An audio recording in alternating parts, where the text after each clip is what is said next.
Madame la ministre, 4 gouvernements vont signer l'accord de cessez-le-feu, dont 3 gouvernements vietnamiens. Est-ce que cela veut dire qu'il y a 3 Vietnams désormais?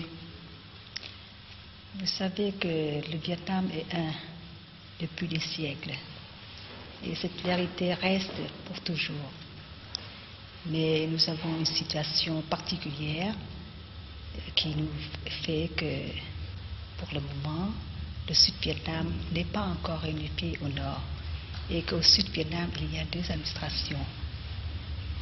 C'est pourquoi l'accord doit refléter cette situation réelle. Et on annonce pourtant que le GRP va avoir une capitale. C'est déjà une démarcation importante. Mais vous savez que nous avons toujours une zone libérée dans laquelle notre gouvernement exerce son rôle. Maintenant, je crois que la question est de rendre public le lieu où se trouve notre gouvernement. Et nous le ferons une fois le cessez-le-feu décrété. Est-ce que officialiser justement cette capitale, ce n'est pas reconnaître qu'il existe au Sud 2 Vietnams, c'est-à-dire 2 gouvernements, 2 administrations réellement indépendantes l'une de l'autre? Vous savez que la situation actuelle est une situation provisoire, temporaire. Nous devons nous acheminer vers des élections libres et démocratiques au Sud-Vietnam pour déterminer du régime du Sud-Vietnam. Et à ce moment-là, nous aurons un seul gouvernement. Justement, comment voyez-vous les élections? Comment les concevez-vous maintenant? Vous savez, dans l'accord, on a parlé des élections générales, mais nous n'avons pas encore précisé qu'est-ce qu'on va élire. Cette question sera discutée et réglée entre les 2 parties du Sud-Vietnam. Mais notre position est que pour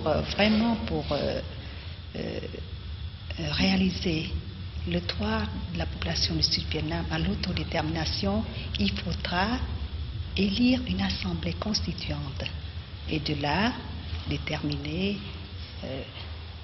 si on doit élire un président ou bien... À l'heure où nous parlons, on se bat encore au Vietnam. Oui, en ce moment on se bat encore parce que l'accord n'est pas encore signé et le cessez-le-feu n'est pas encore exécuté. Le grand espoir, eh bien, je pense que l'accord de paix que nous allons signer répond aux aspirations profondes de notre peuple et aussi répond, répond aux espoirs du GRP.